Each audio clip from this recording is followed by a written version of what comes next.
You are sitting alone in a room. The door is closed. Nobody else is home.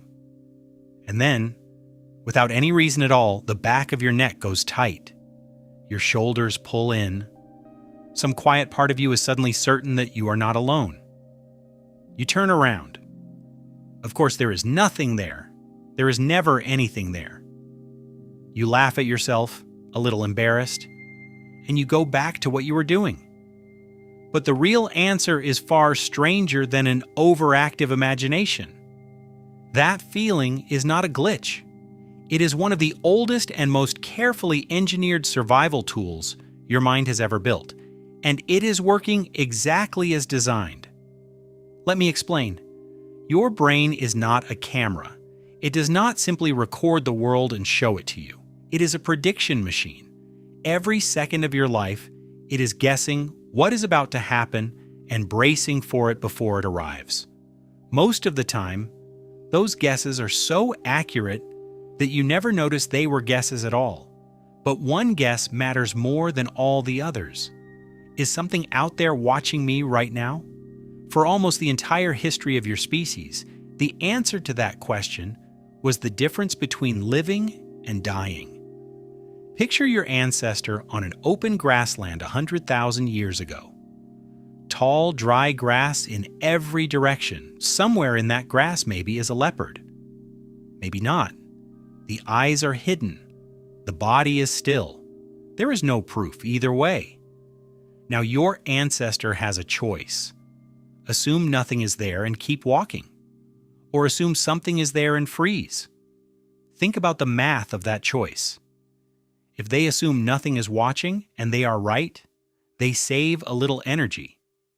If they assume nothing is watching and they are wrong, they are dead. If they assume something is watching and they are wrong, they waste a few seconds of fear. If they assume something is watching and they are right, they live. One wrong guess costs you everything. The other costs you almost nothing. So evolution did the obvious thing. It built a brain that would rather be scared 1,000 times for no reason than be calm one time too many. You are the descendant of the nervous ones. The relaxed ones did not get to have children. Scientists have a name for this machinery. They call it the Hyperactive Agency Detection Device. An anthropologist named Stuart Guthrie spent years studying why humans see faces in clouds, hear voices in the wind, and sense presence in empty rooms. His conclusion was simple and a little unsettling. Your mind is biased, on purpose, toward assuming that movement and sound and shadow are caused by something alive, something with a mind, something that could be looking back. A researcher named Justin Barrett gave it the shorter name that stuck, the agency detector. And the key word in his work is hyperactive. It is supposed to be too sensitive. A smoke alarm that never goes off is useless.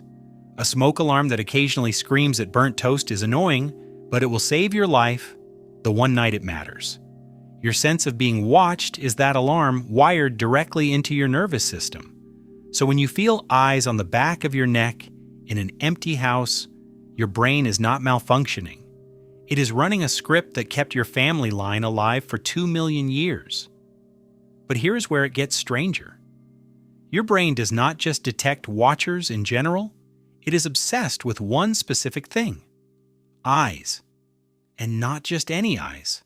Eyes that are pointed at you. Deep in your skull, there is a small structure called the amygdala. It is one of the fastest parts of your entire brain. And one of its main jobs is to scan faces and answer a single question before you are even conscious of the face at all. Is this thing looking at me? This system is so finely tuned that you can detect a direct gaze across a crowded room in a fraction of a second. You can feel it through a window. You can feel it from a photograph. There are people who have lost the ability to consciously recognize faces after brain injury, and some of them can still tell you correctly when a pair of eyes is staring straight at them. The watching detector runs underneath your awareness on a track of its own And when that detector is unsure, it does something fascinating. It does not say maybe, it leans toward yes. A team of researchers, led by Colin Clifford and Isabel Marischal, tested this directly. They showed people faces where the eyes were hard to read, sometimes hidden in shadow, sometimes ambiguous, and asked a simple question. Is this person looking at you? When the people genuinely could not tell, they did not guess randomly. Again and again, they defaulted to the same answer. Yes. They are looking at me. Your brain has a built-in bias to assume you are being watched whenever it is in doubt. Stop and feel how strange that is. Out of all the possible default settings, evolution chose the one that keeps you slightly afraid. Why would it do that? Because for a social animal, being watched is never neutral. A gaze means a mind has noticed you. And a mind that has noticed you might want to mate with you, might want to fight you, might want to steal from you, might want to eat you. A pair of eyes locked onto your body is the single richest piece of information in your environment. Missing it could ruin you. So your brain decided it would rather flinch at nothing than miss the one gaze that mattered. Now watch what happens when this ancient circuit collides with the modern world. You walk into an empty house at night and your skin prickles. There is no leopard. But the machinery does not know that. It does not understand houses. It only understands silence, stillness, and the possibility of a hidden mind. So it does what it has always done. It whispers, "Something is here." You feel the same thing when you sense someone behind you in a quiet hallway and turn to find them actually there. People love to call that a sixth sense. It is not. You picked up a tiny sound, a shift in the air, a shadow at the edge of your vision, far below the level of conscious thought, and your watching detector did the rest. It is not magic, it is a 2 million-year-old reflex, firing faster than your awareness can keep up. But the most powerful proof of how deep this goes is not about fear at all. It is about honesty. At a university in England, a researcher named Melissa Bateson ran an experiment that has become famous. In a break room, people bought coffee and tea using an honesty box. You took your drink, you left your money, no one was checking. Above the box was a price list, and every week Bateson changed the picture at the top of that list. One week, a photo of flowers. The next week, a photo of human eyes looking straight out at whoever stood there. The eyes were not real. Everyone knew they were just a picture. It changed nothing about whether they could actually be caught.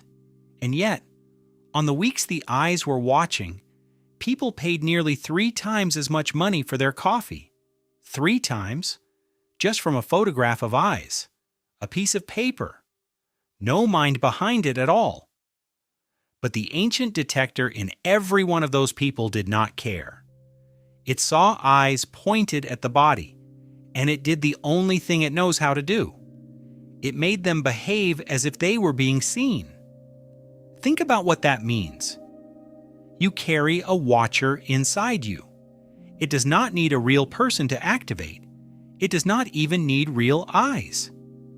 The faint suggestion of a gaze is enough to reach in and change your behavior, your posture, your honesty, your heartbeat, all without asking your permission. This is why you straighten up when you walk past a security camera that you are almost certain is switched off. This is why a poster of eyes on a wall makes a street feel safer. This is why you can feel a portrait following you across a room. Your brain is not weighing the evidence. It is obeying a rule that is older than language. Where there are eyes, behave as though a mind is home. And here's the final turn, the one that brings it all the way back around. That same circuit, the one that protected your ancestors from predators in the grass, may be the reason humans across every culture on Earth have always felt watched by something larger than themselves. A presence in the dark, a guardian over the shoulder, a sense that even when you are completely alone, you are somehow still seen. Some scientists believe our oldest beliefs about unseen watchers grew out of this very machinery, an agency detector so powerful it began to find minds not just behind the grass, but behind the thunder, the harvest, and the sky. You were built to never feel fully alone. That was not an accident. It was a feature. A creature that always feels watched is a creature that behaves a little better, fears a little more, and survives a little longer. So tonight, when the house is quiet and the door is closed and the back of your neck goes tight for no reason at all, you do not have to be afraid. You are not alone in that room. You never have been.